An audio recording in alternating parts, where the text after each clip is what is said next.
Hello students, हम लोग पिछले लेक्चर में सॉल्यूशन के टर्म से इंट्रोड्यूस हो चुके हैं और साथ में इस चैप्टर में यूज होने वाले कुछ कॉमन टर्म्स जैसे बाइनरी सॉल्यूशन हो गया, सॉल्यूट्स, सॉल्वेंट्स को समझ चुके हैं। ठीक है, अब यहाँ से आगे हम लोग बात करेंगे तो ध्यान देंगे। यहाँ पे हम लोग को देखना है जैसे कि एक्वस और नॉन एक्वस सॉल्यूशन जैसे टर्म्स को। ठीक है, जिसको क्लियरली सॉल्यूशन को हम लोग डिवाइड करते हैं, कब एक्वस कब नॉन एक्वस बोलेंगे उसके लिए यहाँ पे सॉल्यूशन को डिवाइड किया था on the basis of whether the solvent is water और नॉट। मीनिंग एक सॉल्यूशन है, अगर उसमें सॉल्वेंट वाटर है या नहीं है उसके अकॉर्डिंग हम लोग सॉल्यूशन को एक्वस और नॉन एक्वस बोलते हैं। जहाँ पे क्लियरली इसका मीनिंग आप समझ सकते हो, एक्वस यहाँ पे एक टर्म है एक्वा जिसका मीनिंग होता है वाटर। ठीक है, यानी मीनिंग से ही क्लियर है, नॉन एक्वस मतलब नॉट वाटर। ठीक है जी, तो अगर हम लोग बात करें यहाँ से तो कोई भी सॉल्यूशन जिसमें सॉल्वेंट क्या हो, वाटर हो। ठीक है, कोई सा भी सॉल्यूशन जिसमें सॉल्वेंट वाटर हो हम उसको बोलेंगे एक्वस सॉल्यूशन, और कोई सा भी सॉल्यूशन जिसमें सॉल्वेंट वाटर नहीं हो उसके जगह पे कोई और सा सॉल्वेंट हो, वाटर के अलावे कोई भी और सॉल्वेंट हो तो हम उसको बोलेंगे नॉन एक्वस सॉल्यूशन। एग्जांपल अगर आप लेना चाहें एक्वस सॉल्यूशन का तो बहुत सिंपल सा एग्जांपल है यहाँ पे, जैसे आप बोल सकते हो सॉल्ट इन वाटर। अगर आप सॉल्ट को वाटर में डिजॉल्व कर देते हो तो एक सॉल्यूशन तैयार होगा जहाँ वाटर क्या है, सॉल्वेंट है, तो हम इसको बोलेंगे एक्वस सॉल्यूशन। या आप कर सकते हो अल्कोहल इन वाटर, ये भी किस टाइप का सॉल्यूशन है, तो ये भी आपको एक्वस सॉल्यूशन ही है क्योंकि आप अल्कोहल को वाटर में डिजॉल्व कर रहे हो और वाटर यहाँ सॉल्वेंट है, तो जहाँ भी सॉल्वेंट वाटर होगा आप एक्वस सॉल्यूशन उसको बोल सकते हैं। ठीक है, नॉन एक्वस सॉल्यूशन क्लियर ही है, जहाँ पे सॉल्वेंट वाटर नहीं हो, सम अदर सॉल्वेंट्स हो, जैसे कि वहाँ हो सकता है या तो बेंजीन हो या कार्बन टेट्राक्लोराइड जैसे CCl4 हो सकता है, या वहाँ सॉल्वेंट के जगह पे आप अल्कोहल भी यूज कर सकते हैं। ठीक है जी, मीनिंग बहुत क्लियर है कि अगर आपको सॉल्वेंट वाटर के अलावा कुछ भी दिखता है तो आप उसको नॉन एक्वस बोलेंगे, मतलब वहाँ वाटर एज ए सॉल्वेंट नहीं है। ठीक है जी, एग्जाम्पल में आप जनरल लाइफ से कॉमन सा एग्जाम्पल ले सकते हैं, जैसे पेट्रोल पंप पे आप जानते होंगे डीजल महंगा होता है, केवल मतलब केरोसिन सस्ता होता है, तो जनरली पेट्रोल पंप वाले लोग क्या करते हैं तो डीजल में केवल मिला देते हैं, जहाँ पे डीजल जाहिर सी बात है सॉल्वेंट है, और केवल कुछ अमाउंट में ऐड कर दिया जाता है ताकि डीजल के साथ केरोसिन भी बिक जाए। ठीक है, महंगे दाम पे, तो वहाँ हम बोल सकते हैं कि डीजल और केरोसिन का जो मिक्सचर है वो किस टाइप का है, तो वहाँ पर हम लोग बोल सकते हैं कि वो एक नॉन एक्वस सॉल्यूशन है क्योंकि वहाँ डीजल एज ए सॉल्वेंट है, वहाँ वाटर एज ए सॉल्वेंट नहीं है। ठीक है जी, तो क्लियर होता है आपको। एक्वस जहाँ भी लिखा रहे उसका मतलब है कि वहाँ पे सॉल्वेंट वाटर है, नॉन एक्वस लिखा रहा है मतलब वहाँ पे सॉल्वेंट वाटर नहीं है, बस इतना ही मतलब है इसका। यहाँ से हम लोग आगे समझते हैं, तो सॉल्यूशंस को फिर से आपको डिवाइड कर सकते हैं हम लोग डाइल्यूट सॉल्यूशन और कंसंट्रेटेड सॉल्यूशन में। ठीक है, तो सॉल्यूशन को डाइल्यूट और कंसंट्रेटेड सॉल्यूशन किस बेसिस पे बोला जाता है ये भी आप समझ सकते हैं। हम लोग सॉल्यूशन को डाइल्यूट और कंसंट्रेटेड सॉल्यूशन बोलते हैं on the basis of amounts of solute. Meaning एक सॉल्यूशन में जो सोल्यूट प्रेजेंट हैं उनके अमाउंट के बेसिस पर हम किसी सॉल्यूशन को डाइल्यूट बोल सकते हैं या कंसंट्रेटेड सॉल्यूशन बोल सकते हैं। सवाल ये है डाइल्यूट कब बोलेंगे और कंसंट्रेटेड कब बोलेंगे, तो डाइल्यूट का मीनिंग समझिए। हम लोग बोलते हैं वैसा कोई भी सॉल्यूशन जिसमें सोल्यूट का अमाउंट बहुत कम हो, रिलेटिवली बहुत ही कम हो, मीनिंग नेग्लिजिबल हो, तो हम वैसे सॉल्यूशन को क्या बोलेंगे, डाइल्यूट सॉल्यूशन। डेफिनेशन यहाँ क्लियरली लिखा गया है, ए solution in which relatively A small amount of solutes is dissolve in a large amount of solvent is called dilute solution. बहुत क्लियर सा मतलब है कि अगर आपको सॉल्वेंट के रिस्पेक्ट में सोल्यूट नेग्लिजिबल हो तो उसको डाइल्यूट बोलेंगे। ठीक है, कंसंट्रेटेड कब बोलेंगे, तो जब वहां पे सोल्यूट का अमाउंट नेग्लिजिबल नहीं हो, अंडर कंसिडरेबल हो, मतलब आप उसको कंसीडर कर सकते हो, तो आप उसको बोलोगे कंसंट्रेटेड सॉल्यूशन। तो इसका भी क्लियर सा डेफिनेशन लिखा गया है, solution in which relatively large amount of solute is present is called concentrated solution. ठीक है, आप इसको एक जनरल लाइफ के एग्जाम्पल से भी समझ सकते हो। ठीक है, ध्यान दोगे। हम बोल रहे हैं कि आप एक गिलास लो, उस गिलास को वाटर से फिल्ड कर दो। एक गिलास पानी आप ले लिए, ठीक है, आप इस एक गिलास पानी में ऐड करने जा रहे हो शुगर। क्या ऐड करने जा रहे हो? शुगर। हम लोग वाटर शुगर ही जनरल एग्जाम्पल में लेते हैं, इजीली अवेलेबल है हमारे पास, और आप इसका सॉल्यूशन पहले बनाए हुए भी हैं तो आपको समझना आसान रहता है। तो हम लोगों ने क्या लिया? वाटर लिए एक गिलास, उसमें शुगर ऐड करने जा रहे हैं हम लोग। अब आप ऐसा करो कि शुगर के 4 छोटे छोटे क्रिस्टल इसमें ऐड कर दो, डिसॉल्व कर दो, सॉल्यूशन तैयार हो गया। सॉल्यूशन में सोल्यूट तो है, मतलब शुगर प्रेजेंट है, शुगर यहाँ क्या है? सोल्यूट है, यानी सोल्यूट तो यहाँ पे है, लेकिन आपने शुगर का अमाउंट इतना कम रखा है कि जब आप इस सॉल्यूशन को तैयार कर लोगे और टेस्ट करोगे आपको शुगर फील नहीं होगा, आपको ये सॉल्यूशन मीठा नहीं लगने जा रहा है। तो जाहिर सी बात है कि यहाँ पे सोल्यूट होते हुए भी आप उसको फील नहीं कर पाए, यानी कि सोल्यूट का अमाउंट बहुत कम है, नेग्लिजिबल है, तो आप उसको क्या बोलोगे? Dilute solution. आप उसको क्या बोलोगे? Dilute solution. अब यहाँ से हम लोग बात करें कंसंट्रेटेड सॉल्यूशन का, तो आप इसी वाटर में अगर आप 1 चम्मच या 2 चम्मच शुगर ऐड करते हो, फिर आप उसको डिजॉल्व करते हो, स्टीयर करते हो, और तब आप उसको टेस्ट करोगे, तो उस टाइम आपको शुगर का टेस्ट फील होगा। मीनिंग यहाँ शुगर मीनिंग सोल्यूट इतना है कि आप उसके टेस्ट को इग्नोर नहीं कर पा रहे हैं, आप उस शुगर को, उस सोल्यूट को फील कर पा रहे हैं। ठीक है, तो हम उसको क्या बोलेंगे? Concentrated solution. ठीक है, क्लियर है? मीनिंग अगर सोल्यूट नेग्लिजिबल हो, आप उसको फील नहीं कर पाएंगे तो डाइल्यूट सॉल्यूशन बोलेंगे, और अगर सोल्यूट कम से कम इतना हो कि आप उसके अमाउंट को इग्नोर नहीं कर पाए, ठीक है, आप उसके अमाउंट को फील कर पाए, तो आप उसको उस टाइम क्या बोलेंगे? Concentrated solution. ठीक है, ध्यान रखना है, ध्यान देना है। अब अगर हम लोग यहाँ से आगे बात करते हैं तो सॉल्यूशन को फिर से डिवाइड किया गया है on the basis of physical state of solvents and solutes. Meaning solution में जो सॉल्वेंट और सोल्यूट प्रेजेंट हैं उनकी फिजिकल स्टेट के बेसिस पे भी सॉल्यूशन को हम लोग डिवाइड करते हैं, और according to physical state of solvent and solutes there are mainly 3 types and overall 9 types of solution.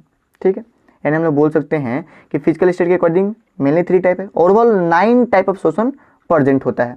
ठीक है जी, अब हम इनको थोड़ा समझ लेते हैं। तो हम लोग अगर इनको समझने की कोशिश करें तो आप एक पहले से ही लाइन जानते हैं, पहले से ही स्टेटमेंट जानते हैं, physical state of solution is same as the physical state of solvents। Meaning solution का जो फिजिकल स्टेट होता है, ध्यान दोगे, सॉल्यूशन का जो फिजिकल स्टेट होता है वो सॉल्वेंट के फिजिकल स्टेट जैसा होता है। मतलब अगर सॉल्वेंट सॉलिड है तो सॉल्यूशन भी सॉलिड होगा, अगर सॉल्वेंट लिक्विड है तो सॉल्यूशन का फिजिकल स्टेट भी लिक्विड होगा, और अगर सॉल्वेंट गैस है तो सॉल्यूशन का फिजिकल स्टेट भी गैस होगा। ठीक है, यानी सॉल्वेंट का जो पॉसिबल फिजिकल स्टेट है वो हो सकता है सॉलिड भी, हो सकता है लिक्विड भी, और हो सकता है गैस भी। ठीक है, अब आप समझ सकते हो कि अगर सॉल्वेंट सॉलिड है तो सॉल्यूशन का फिजिकल स्टेट भी सॉलिड होगा, तो हम लोग उस टाइम पे उस सॉल्यूशन को क्या बोलेंगे? Solid solution.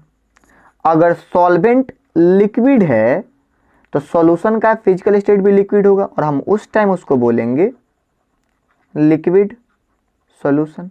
और अगर आपको सॉल्वेंट गैस है तो हम लोग इस टाइम पे इसको बोलने जा रहे हैं गैसियस सॉल्यूशन। तो यहाँ पे सॉल्वेंट के फिजिकल स्टेट के अकॉर्डिंग 3 टाइप के आपको सॉल्यूशन मिलेंगे, solid solution, liquid solution and gaseous solution. अब हम लोग बात करें यहाँ से सॉल्यूट्स का, ठीक है। तो जैसा कि आप जानते हो कि अगर सॉल्वेंट लिक्विड है, सॉल्वेंट क्या है, लिक्विड है, तो वहाँ प्रेजेंट सॉल्यूट जो हैं वो सॉलिड भी हो सकते हैं, लिक्विड भी हो सकते हैं और गैस भी हो सकते हैं। इसका मतलब कि जो लिक्विड सॉल्यूशन है, सॉल्वेंट तो लिक्विड है, लेकिन जब उसमें आप सॉलिड डिसॉल्व करोगे तो हम लोग वैस उस सॉल्यूशन को बोलेंगे सॉलिड इन लिक्विड सॉल्यूशन। अगर आप वहां डिसॉल्व कर रहे हो उस लिक्विड सॉल्वेंट में, अगर सोल्यूट भी लिक्विड ही आप ऐड कर रहे हो तो हम लोग उस टाइम उसको बोलेंगे लिक्विड इन लिक्विड सॉल्यूशन। हम लोग दोनों के एक एक एग्जाम्पल का बात कर लेते हैं। तो जैसे आपके पास मान लीजिए कि वाटर सॉल्वेंट है, वाटर सॉल्वेंट है और वाटर क्या है, लिक्विड है, यानी सॉल्वेंट लिक्विड है तो आप उसको लिक्विड सॉल्यूशन तो बोलोगे। अब आता है बारी कि उसमें किस टाइप का आप सोल्यूट ऐड करने जा रहे हो। तो मान लो आप वाटर में ऐड कर रहे हैं सॉल्ट, तो सॉल्ट क्या है, सॉलिड है। वाटर में आप क्या ऐड कर रहे हो, सॉल्ट, सॉल्ट क्या है, सॉलिड, और वाटर क्या है, लिक्विड। वाटर सॉल्वेंट है तो आप लिक्विड सॉल्यूशन बोलोगे, लेकिन उसमें आप सॉलिड डिसॉल्व कर रहे हो इसलिए उसका नाम क्या हो जाएगा, सॉलिड इन लिक्विड सॉल्यूशन। अगर आप वाटर में अल्कोहल ऐड कर रहे हो तो अल्कोहल का स्टेट क्या है, लिक्विड, और वाटर जो कि हमारा सॉल्वेंट है वो भी क्या है, लिक्विड, तो हम उसको बोलेंगे सॉल्वेंट लिक्विड होने का लिक्विड सॉल्यूशन, और उसमें क्या डिसॉल्व है, लिक्विड ही, तो हम इसको बोलेंगे लिक्विड इन लिक्विड सॉल्यूशन। और अगर हम लोग बात करें कि यहाँ सॉल्यूट अगर गैस हो जाए तो हम इसको बोलेंगे गैस इन लिक्विड सॉल्यूशन। इसका एग्जाम्पल बड़ा आसान सा है, जैसे कि आप हम लोग यहाँ से बात करें तो आप जितने भी कोल्ड ड्रिंक्स यूज करते हो, ठीक है, कोल्ड ड्रिंक्स में आप जानते हो वाटर होता है, उसमें गैस डिसॉल्व होता है, CO2 गैस, ठीक है। तो वाटर वहाँ पे तो सॉल्वेंट है यानी लिक्विड सॉल्यूशन, वाटर सॉल्वेंट है, वाटर सॉल्वेंट है तो आप उसको क्या बोलोगे, लिक्विड सॉल्यूशन। लेकिन उसमें क्या डिसॉल्व है, गैस, तो वो सॉल्यूशन किस टाइप का हो जाएगा, गैस इन लिक्विड सॉल्यूशन। तो आप यहाँ पे क्लियरली समझ पाओगे कि सॉल्वेंट के फिजिकल स्टेट के अकॉर्डिंग 3 सॉल्यूशन, और फिर इन सॉल्यूशंस के अपने अपने 3 टाइप मिल जाएंगे। तो मेनली 3 टाइप, इसके 3 टाइप, इसके 3 टाइप, इसके 3 टाइप, इस तरह से ओवरऑल मिलाकर कितने टाइप, 9 टाइप्स ऑफ सॉल्यूशन बनेंगे, जिसके लिए हमने एक चार्ट प्रिपेयर्ड कर रखा है पहले से, और उन सब के लिए एक एक एग्जाम्पल भी आपको दिया गया है, ठीक है जी। तो हम वो चार्ट आपके सामने रखेंगे, आप चाहें तो नोट डाउन भी कर सकते हैं वीडियो पॉज करके, ठीक है, और इनको आप समझ भी सकते हैं, बहुत क्लियर है। सॉलिड सॉल्यूशन, नाम से ही लग रहा है सॉलिड सॉल्यूशन मतलब सॉल्वेंट सॉलिड होगा, लेकिन सॉल्यूट हो सकता है, सॉलिड भी, लिक्विड भी और गैस भी। और फिर इनका नाम अगर हम लोग बात करें तो सॉल्वेंट सॉलिड है, सॉल्यूट भी सॉलिड है तो हम इसको बोलेंगे solid in solid. Solute liquid है लेकिन सॉल्वेंट सॉलिड है तो हम इसको बोलेंगे liquid in solid. Gas in solid. तो इस तरीके से आपको 3 टाइप इसके मिलेंगे सॉलिड सॉल्यूशन के, और इन तीनों के एग्जाम्पल हम लोग क्लियरली समझ सकते हैं। सॉलिड सॉलिड दोनों सॉलिड है, तो इसके लिए एग्जाम्पल है LOA, ठीक है। LOA का मतलब होता है होमोजीनियस मिक्सचर ऑफ 2 और मोर मेटल्स। तो मेटल्स तो रूम टेम्परेचर पे सॉलिड होते हैं, उन दोनों को मिलाकर एक मिक्सचर तैयार किया गया, एक सॉल्यूशन तैयार किया गया जिसको LOA बोलते हैं, यानी LOA एक सॉलिड इन सॉलिड सॉल्यूशन का एग्जाम्पल है। फिर अगर हम बात करें अगर सॉलिड लिक्विड इन सॉलिड का, तो इसका एक एग्जांपल है जेली। जैसा सेमी सॉलिड आप मान सकते हो, जेली क्या है, एक सेमी सॉलिड है जहाँ पे सॉलिड अमाउंट वाला सबस्टांस ज़्यादा होता है, लिक्विड वाला सबस्टांस कम होता है। लिक्विड मतलब जो सॉल्यूट है वो कम होता है, तो जेली फॉर्म होता है, यानी जेली एक लिक्विड इन सॉलिड सॉल्यूशन का एग्जाम्पल है। और अगर हम लोग बात करें गैस इन सॉलिड, तो इसके एग्जाम्पल यहाँ पे देखें sponge, spongy substance, gas in solid. तो आप स्पॉन्ज जानते हो कि सॉलिड स्टेट में होता है, उसमें बहुत सारे पोर्स होते हैं, बहुत सारे होल्स होते हैं, होमोजीनियसली डिस्ट्रीब्यूट होते हैं स्पॉन्ज में, और उन सभी होल्स में क्या प्रेजेंट होता है, एयर। उन सभी होल्स में क्या प्रेजेंट होता है, एयर। यानी स्पॉन्ज खुद एक सॉलिड है और वहाँ पे एयर होमोजीनियसली उसके अंदर डिस्ट्रीब्यूट है, यानी हम लोग बोल सकते हैं कि वो एक मिक्सर है, होमोजीनियस मिक्सर, यानी हम उसको सॉल्यूशन बोल सकते हैं। और किस टाइप का सॉल्यूशन है, तो है गैस इन सॉलिड सॉल्यूशन, ठीक है। बाकी हम लोग लिक्विड सॉल्यूशन के बाद पहले ही कर चुके हैं, और जनरली हमको लिक्विड सॉल्यूशन ही पढ़ना है, ठीक है। और हम लोग इन सब का एग्जाम्पल पहले ही कर चुके हैं। गैसियस सॉल्यूशन की बात किया जाए तो गैसियस सॉल्यूशन क्लियर है कि सॉल्वेंट वहाँ पे क्या रहेगा भाई, तो गैस। ठीक है, सॉलिड हो सकता है सॉलिड, लिक्विड और गैस, तो यहाँ भी 3 टाइप बनेंगे, solid in gas, liquid in gas, gas in gas, और इन सबके लिए एक एग्जाम्पल दिया गया है। सॉलिड इन गैस के एग्जाम्पल है डस्ट इन एयर। अगर एयर में डस्ट पार्टिकल प्रेजेंट हैं, होमोजीनियसली प्रेजेंट हैं, तो हम उसको बोलेंगे कि वो सॉल्यूशन है। और किस टाइप का सॉल्यूशन है भाई, तो डस्ट हो गया सॉलिड, डस्ट हो गया सॉलिड, एयर हो गया गैस। डस्ट को सॉल्यूट माना जाए, एयर को सॉल्वेंट माना जाए, तो वहां पे वो एग्जांपल हो जाएगा डस्ट इन एयर का। लिक्विड इन गैस सॉल्यूशन, तो इसका एक एग्जांपल हो जाएगा ह्यूमिड एयर, मतलब एयर में एयर सॉल्वेंट है, एयर सॉल्वेंट है, क्योंकि गैस सॉल्यूशन है तो एयर सॉल्वेंट हो गया, यानी गैस सॉल्वेंट हो गया। और लिक्विड, वहां पे एक वाटर ड्रॉपलेट वहां होता है, जो छोटे छोटे वाटर ड्रॉपलेट होते हैं, हम उसको मान लेंगे कि वो सॉल्यूट है। ठीक है, तो हो गया लिक्विड इन गैस सॉल्यूशन। और गैस इन गैस सॉल्यूशन का बहुत सिंपल सा एग्जांपल है एयर, जहाँ पे आप जानते हैं कि एयर में जो एयर यहाँ प्रेजेंट होता है एटमॉस्फेयर में, वो वेरियस गैसेस का मिक्सचर होता है, CO2, O2, N2, बहुत सारे गैसेस का मिक्सचर है, होमोजीनियस मिक्सचर है, तो हम उसको एयर को क्या मान लेंगे कि सॉल्यूशन है। और वो किसका सॉल्यूशन है, तो गैस इन गैस का। तो ओवरऑल यहाँ से आपको मेनली 3 टाइप, और ओवरऑल यहाँ से 9 टाइप सॉल्यूशन निकल के आते हैं, जिनका एग्जाम्पल एक आपको याद रखना है। बहुत क्रूशल टॉपिक है ये, तो आपको ये सारी चीज़ें याद होनी चाहिए, सब सारे सॉल्यूशन का एक एक एग्जाम्पल आपको याद होना चाहिए। ठीक है, तो यहाँ से जो कॉमन टर्म्स सॉल्यूशन में यूज में आते हैं वो आपको बता दिए गए हैं।